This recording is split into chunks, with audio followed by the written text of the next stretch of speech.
God bless America. Hello, everybody. I am the Talk Radio Protege. This is the Protege program. It's Friday. Happy weekend, all you happy people. I hope that your weekend will be just as great as mine. I know mine is going to be. I'm looking forward to it. But before we get to the weekend, it's time for the info bomb. The Nunes memo, at this point highly infamous and I guess it would be appropriate to say controversial. The memo has dropped. It's time. We're going to go through it here. And I was going to take notes on what I thought of this memo. And as I read through it, I realized I don't have to take notes. I can pick through this thing live, somewhat live. I've already read it once, so you're getting a second-hand reaction.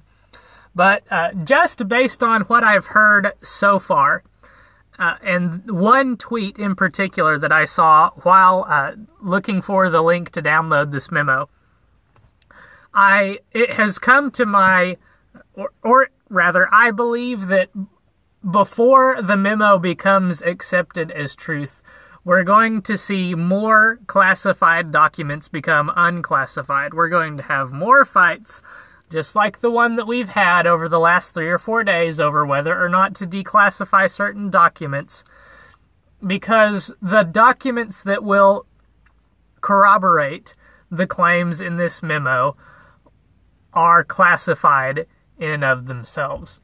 One thing that is, and I think it's also important to stress that we must treat this document with as much scrutiny as we treat the Trump dossier. As tempted as your eye might be to believe it, I know that I'm very tempted to believe this document. I know there are some claims in the document that have already been verified. This document comes with some pre-verified claims, if you will, because these stories have been in the news. They've been talked about. These events have played out as described in the memo. Some of them. Not all of the events in the memo are verified as of yet, but some of them are. Some of them, quite damning, you might say, are in fact verified by reality, by the reporting of the events as they played out. So, as it currently stands, this memo is similar to the Trump dossier in that it's not all verified yet. It could be said that this document is a partisan document. There are certainly no Democrats in favor of this memo being released or being seen by the American people. The same could be said for the Trump dossier, in that Republicans don't want the memo to be seen by the American people because they believe it's false, just like Democrats believe this memo is false. The difference is, this memo comes with pre-verified claims, because some of the claims in the memo have been in the public eye in past weeks and months. The Trump dossier, came with all of these claims that needed to be investigated to be verified that they were true. And we're going to talk about a couple of those as part of reading this memo. So let's get into it. Let's read the two items that are stated as the purpose of the memo. Our findings, which are detailed below, raise concerns with the legitimacy and legality of certain DOJ and FBI interactions with the FISA court, and represent a troubling breakdown of legal processes established to protect the American people from abuses related to the FISA process. So, what are the claims of this document? The claims are detailed beginning on page 4. Our findings indicate that, as described below, material and relevant information was omitted. The dossier, compiled by Christopher Steele on behalf of the Democratic National Committee in the Hillary Clinton campaign, formed an essential part of the Carter Page FISA application. Carter Page is the individual that was surveilled by the FBI and the DOJ as a member of Trump's campaign as part of their surveillance of the Trump campaign.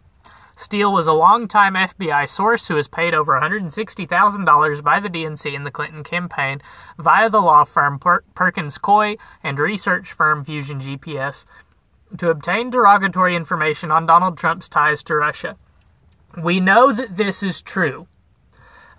One thing that I suppose is not known for certain, and only because we haven't seen the FISA applications because they are classified, is whether or not the Trump dossier was used in those applications. We've assumed so because it's the only thing that people point to when they say evidence of Trump colluding with Russia. They point to the Steele dossier. There is no other evidence, quote unquote, besides the Trump-Russia dossier.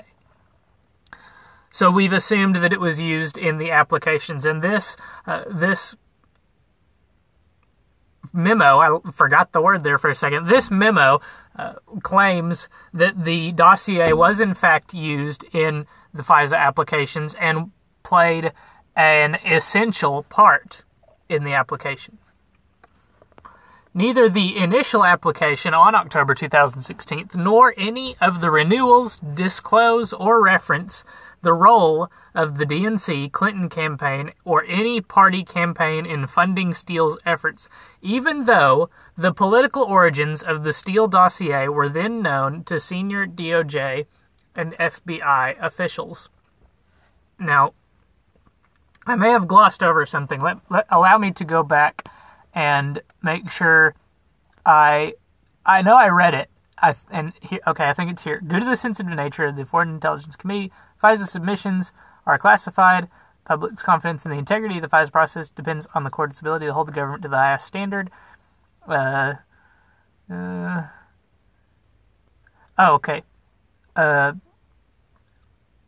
FISA court's rigor in protecting the rights of Americans, which is reinforced by 90-day renewals of surveillance orders, is necessarily dependent on the government's production to the court of all material and relevant facts. This should include information potentially favorable to the target of the FISA application that is known by the government.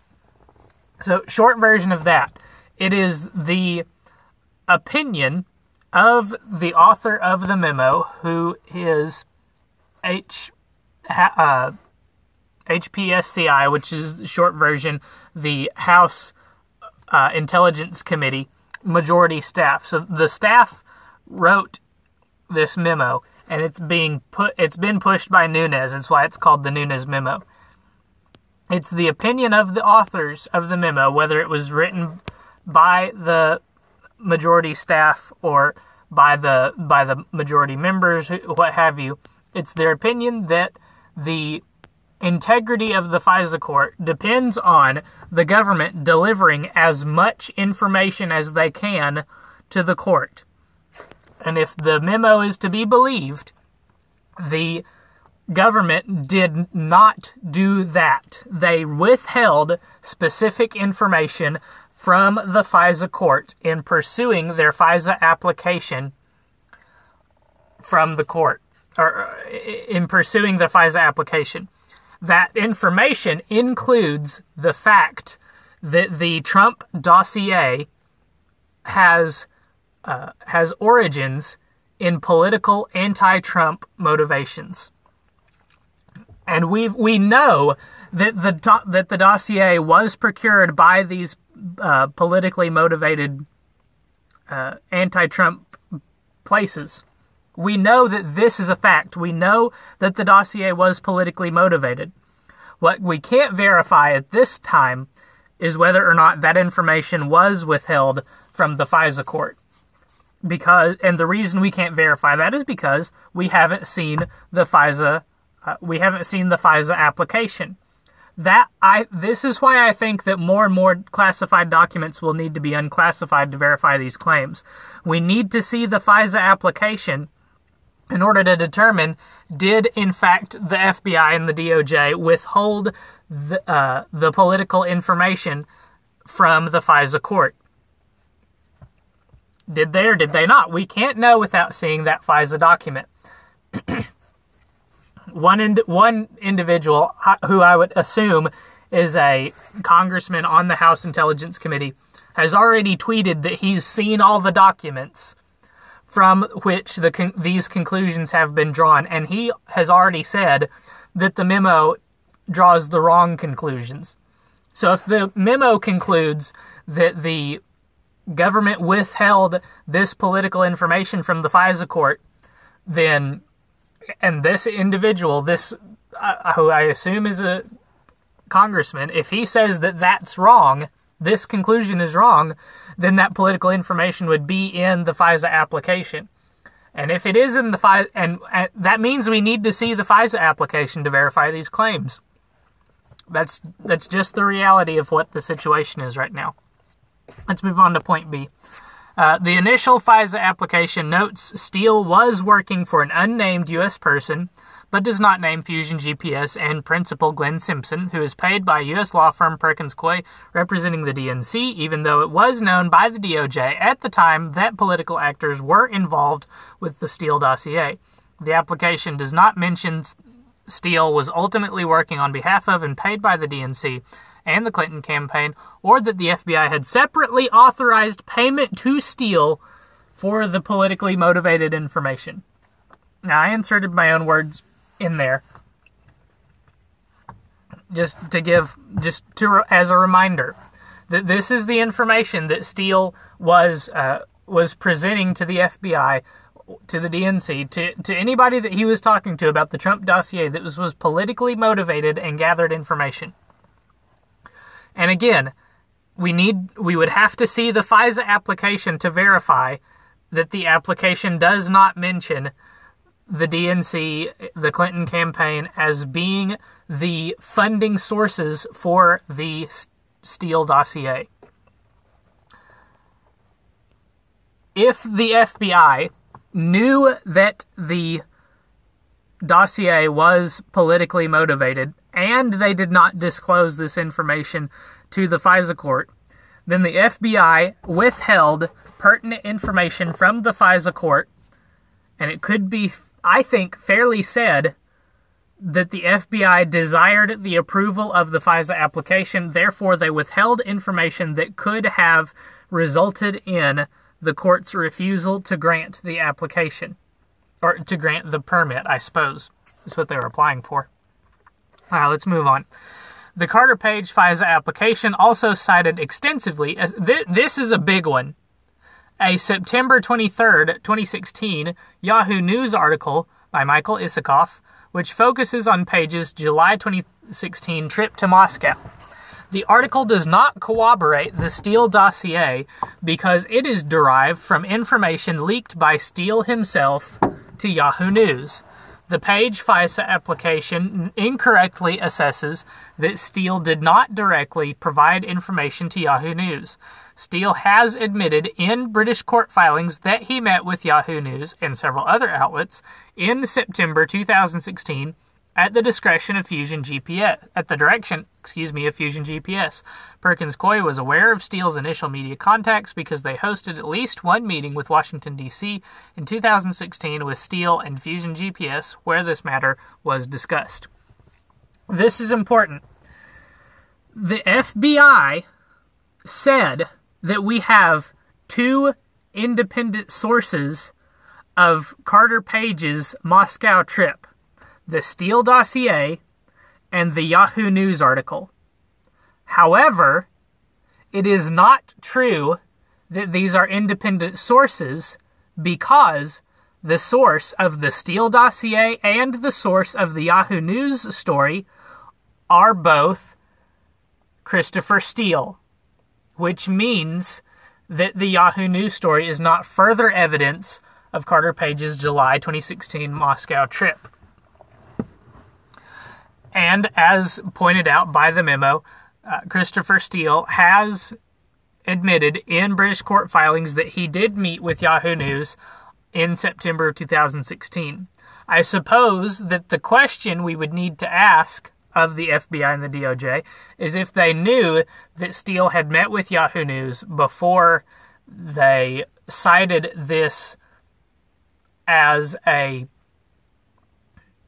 evidence of Carter Page's trip to Moscow. Let me just make sure I've got some dates right. Okay, so in October, the DOJ and the FBI received a FISA probable cause order, which means that before that date they applied for the order. So it's possible that the FBI knew that Steele had met with Yahoo News and chose to present the Yahoo News article as corroboration of the Steele dossier anyway, which would be a terrible miscarriage of the law and a terrible miscarriage of, I have a word in mind, but I don't know if it's appropriate to use. Let's just say it this way. If the FBI knew that Steele had met with Yahoo News and presented the article as corroboration of the Steele dossier anyway, then they lied to the FISA court about the Yahoo News story being independent of the Steele dossier, which it is not, because the source of the Yahoo story is Steele. Steele was suspended and then terminated as an FBI source for what the FBI defines as the most serious of violations, an unauthorized disclosure to the media of his relationship with the FBI in an October 30, 2016 Mother Jones article by David Korn. Steele should have been terminated for his previous undisclosed contacts with Yahoo and other outlets in September, before the Page application was submitted to the FISA court in October. But Steele improperly concealed from and lied to the FBI about those contacts. So it is possible that the FBI did not know that Steele met with Yahoo News, because they say that Steele lied to the FBI about those contacts. I'm willing to say that it is likely that the FBI did not know that Steele had contacted Yahoo News. However, in their if they continued to use Yahoo News as evidence that Carter Page had traveled to Moscow in the renewal FISA applications, but continued to withhold that information, because remember, they dismissed Steele because of an October 30th Mother Jones article, but on October 21st, they got the first FISA court authorization. So they knew that Steele had been in contact with the media. It could be that they knew after October 30th, 2016, that Steele had contacted Yahoo News, and then they would know that their Yahoo News story was incorrect. Let's move on to the next point here. Steele's numerous encounters with the media violated the cardinal rule of source handling, maintaining confidentiality, and demonstrated that Steele had become a less than reliable source for the FBI. So the point here for 2B, I think, would be that might be a little bit of a stretch at this point in our understanding of events. It might be a stretch to say that all of Steele's testimony, the dossier being principal in that testimony, should have been dismissed as unreliable because of Steele's contact with the media. I think that's the point of 2B here, that that the FBI and the DOJ should have dismissed the dossier as being from an unreliable source, a source that was going to contact the media without authorization. Now let's move on to number 3. Before and after Steele was terminated as a source, he maintained contact with DOJ via then Associate Deputy Attorney General Bruce Orr, a senior DOJ official who worked closely with Deputy Attorneys General Yates and later Rosenstein. Shortly after the election, the FBI began interviewing Orr, documenting his communications with Steele. For example, in September 2016, Steele admitted to Orr his feelings against then-candidate Trump when Steele said he was, quote, was desperate that Donald Trump not get elected and was passionate about him not being president, end quote. This clear evidence of Steele's bias was recorded by Orr at the time and subsequently in official FBI files, but not reflected in any of the Page FISA applications. Again, we would have to see the FISA applications to verify that this is true. If this information was withheld from the FISA court, it's likely that it was withheld purposefully to increase the odds of receiving the FISA authorization. And that would be a terrible miscarriage of the law and justice. This is critical here. 3A. During this time period, Orr's wife was employed by Fusion GPS to assist in the cultivation of opposition research on Trump, or later provided the FBI with all of his wife's opposition research, paid for by the DNC and Clinton campaign via Fusion GPS. The Orr's relationship with Steele and Fusion GPS was inexplicably concealed from the FISA court. In other words, Associate Deputy Attorney General Bruce Orr should have been miles and miles away from this investigation, but instead, he got to be the chief interviewer and confidant of Christopher Steele on behalf of the FBI. It could even be that the opposition research which Orr turned over to the FBI was used in the FISA court application. But again, we can't know this as a verifiable fact unless the FISA applications are declassified. And then we're going to get into another week-long fight about whether or not to declassify the FISA court applications. I have a feeling that if this comes up in the media, that it will absolutely be declassified. I would love to see that, in fact. Moving on now to number 4. According to the head of the FBI's Counterintelligence Division, Assistant Director Bill Priestap, corroboration of the Steele dossier was in its infancy at the time of the initial Page FISA application.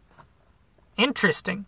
So they hadn't fully verified the Steele dossier when they sent it to the FISA court asking for authorization to spy on Carter Page. After Steele was terminated, a source validation report conducted by an independent unit within the FBI assessed Steele's reporting as only minimally corroborated, and that is consistent with what we know about the dossier, that there are only scant details that are not damning in any way whatsoever of Trump and his campaign in the dossier. There are few details, and they're not a big deal, in the dossier that have been verified to this day. And when Steele was terminated in October of 2016, they reviewed the dossier, and they said it was minimally corroborated. It is still minimally corroborated. Yet in early January 2017, Director Comey briefed President-elect Trump on a summary of the Steele dossier, even though it was, according to his June 2017 testimony, salacious and unverified. So even James Comey, in January of 2017, knew that the dossier was unverified, and yet he presented it to President Trump, I assume, as if this is a legitimate document. It was used in FISA applications as if it was a legitimate document, even though they knew at the time that it was salacious and unverified, minimally corroborated. While the FISA application relied on Steele's past record of credible reporting on other unrelated matters, it ignored or concealed his anti-Trump financial and ideological motivations. Furthermore, Deputy Director McCabe testified before the committee in December 2017, this is critical, that no surveillance warrant would have been sought, not approved, sought in the first place, from the FISA court without the Steele dossier information. In other words, the FBI and the DOJ had jack squat on the Trump-Russia allegations without the Steele dossier. They have nothing. They have nothing but a minimally corroborated, salacious, and unverified document. And yet, they pursued the FISA court authorizations anyway. If that's not a politicized move, if that's not a political motivation, I don't know what could be. Finally, point number 5.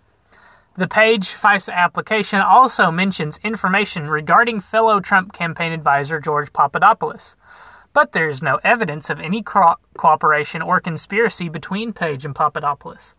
The Papadopoulos information triggered the opening of an FBI counterintelligence investigation in late July 2016 by FBI agent Pete Strzok. That name sounds familiar. Who on earth is Peter Strzok? Strzok was reassigned by the Special Counsel's Office to FBI Human Resources for improper text messages with his mistress, FBI attorney Lisa Page, where they both demonstrated a clear bias against Trump and in favor of Clinton, whom Strzok had also investigated. Strzok had a bias in favor of Clinton, you might say. The Strzok-Lisa Page texts also reflect extensive discussions about the investigation, orchestrating leaks to the media, and include a meeting with Deputy Director McCabe to discuss a, quote, insurance policy against President Trump's election. Let's go back through and let's look at all of the information, all of the claims made by this memo that are already corroborated, and you tell me if based on that you would like to believe the rest of the points. Number 1. The dossier compiled by Steele on behalf of the DNC and the Clinton campaign was paid for by the Clinton campaign and the DNC through the firm Perkins Coie and the research firm Fusion GPS to obtain derogatory information on Donald Trump's ties to Russia. Verified. True. We know this to be true.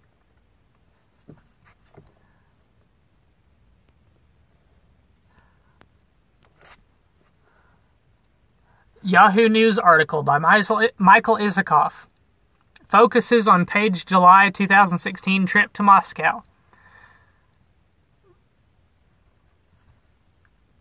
This information the source of the Isikoff Yahoo News article is Christopher Steele, as admitted in September 2016 in front of British court. Verified. Truth. Steele was suspended and then terminated as an FBI source for communicating with the media on October 30th, 2016. Verifiably true.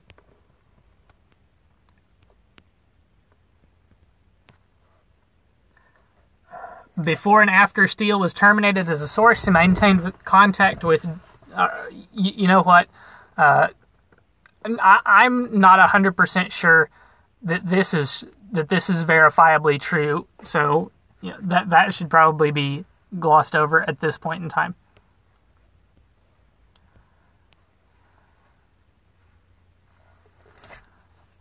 In early January 2017, Director Comey briefed President-elect Trump on a summary of the Steele dossier, even though it was, according to his June 2017 testimony, salacious and unverified. Deputy Director McCabe testified before the committee in December 2017 that no surveillance warrant would have been sought from the FISA court without the Steele dossier information. Verifiably true. All of point 5 about the Strzok Page entanglements. Is that easily more than half of the memo? It feels like it's at least half, probably easily half. more than half of 0.4, all of 0.5, perhaps not 3, 0.2, half of 0.2, point A, or 0.2A, most of 0.1,